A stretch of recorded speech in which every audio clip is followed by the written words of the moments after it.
The countries of Europe, particularly France, are engulfed in anxiety as Africa is about to experience a profound awakening. The message is quite evident. There are many who claim that Africans despise France and have no desire to interact with the European country. Similar to what is occurring in Niger, where thousands of demonstrators demonstrated on Friday outside a French military installation in Niamey, calling for France to leave the Sahel.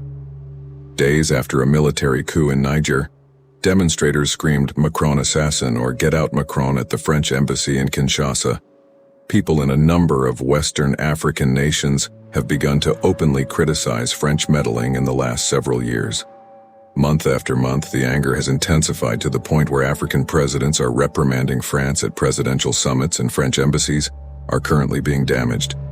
However, one would wonder, why France specifically and not other nations? Is there such hostility? How did France's ties with its erstwhile allies deteriorate to such an extent? Is the main issue one of the natural resources like uranium?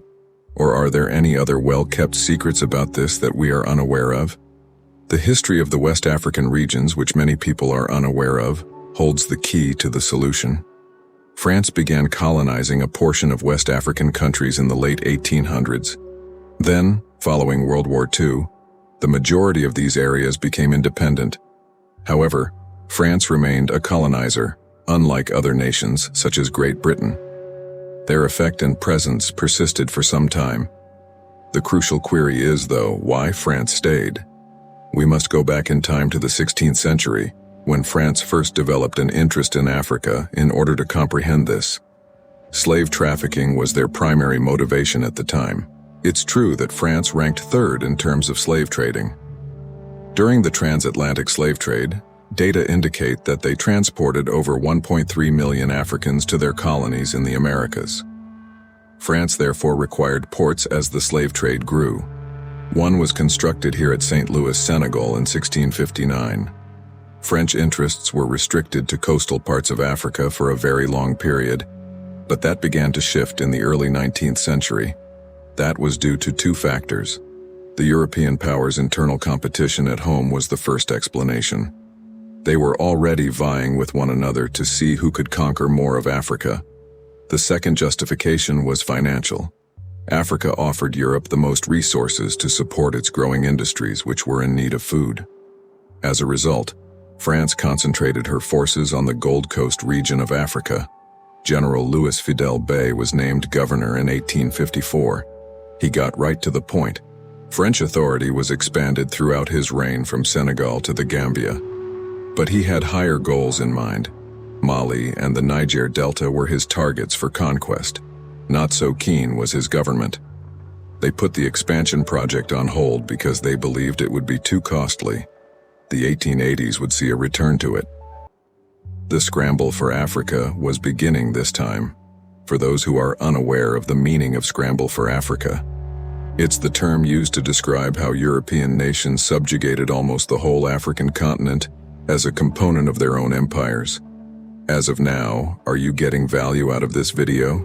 If so, kindly subscribe to our channel and hit like on this video to help us produce more educational films for you.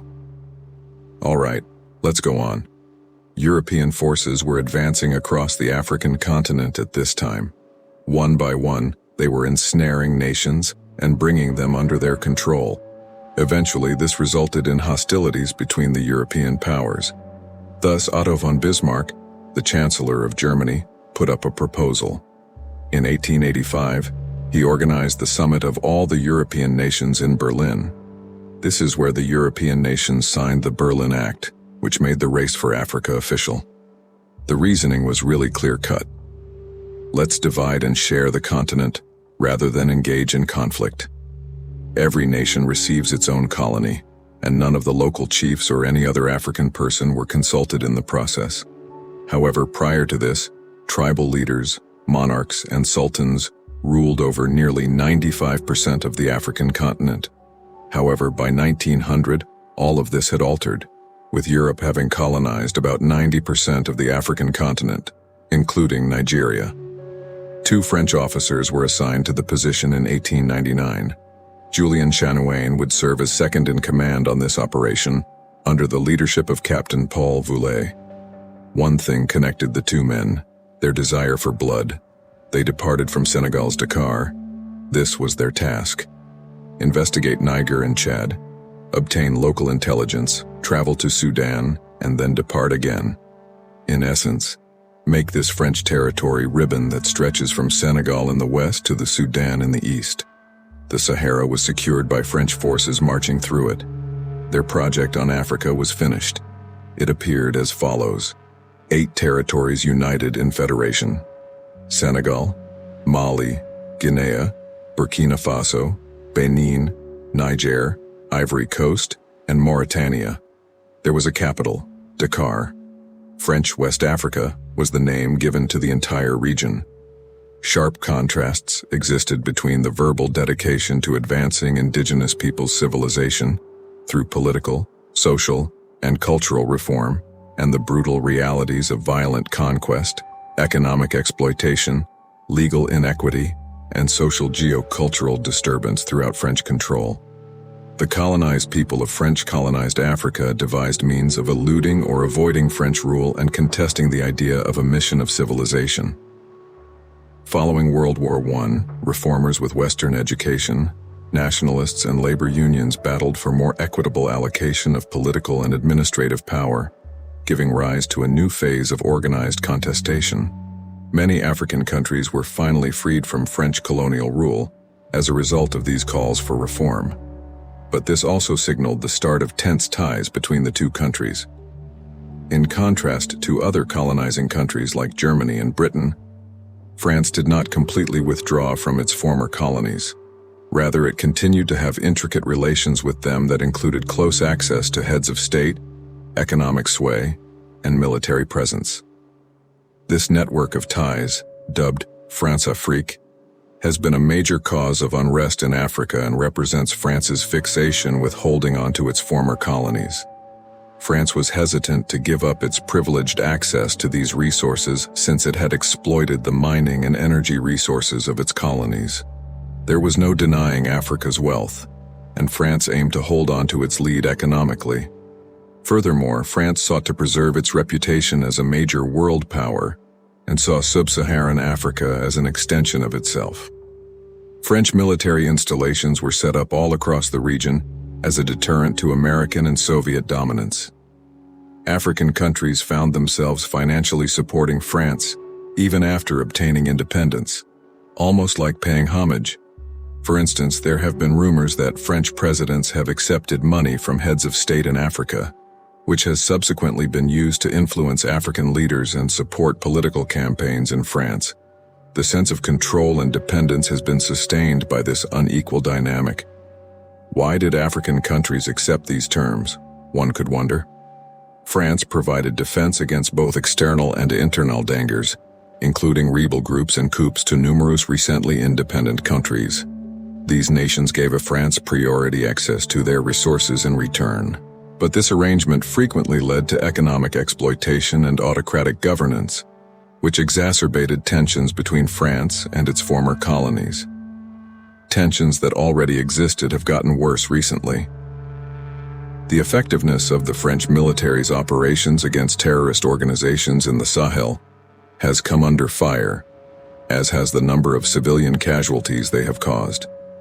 These acts are seen by many Africans as a holdover from the colonial past and as a continuation of French interventionism. Another big worry has been economic frustrations. African countries have long complained about the unbalanced conditions of their trade agreements with France, claiming that trade deals favor France and that French firms profit disproportionately. Calls for more authority over indigenous economies have been stoked by the use of the CFA franc, a currency backed by French debt and pegged to the euro, which has further undermined African economic autonomy. In addition, the desire for self-determination and an increasing feeling of African nationalism are present. Many Africans think that France's ongoing involvement violates their right to sovereignty, and that it is past due for Africa to make its own decisions free from outside intervention. Consequently, there are now frequent protests, calls for economic reform, and for the French troops to leave several African nations such as Mali, Burkina Faso, Nigeria, and Chad. The strong emotion that aims to reshape the relationship between African countries and France is reflected in this wave of anti-French sentiment that is sweeping the continent. Please share your thoughts on this exposition with us in the comment box.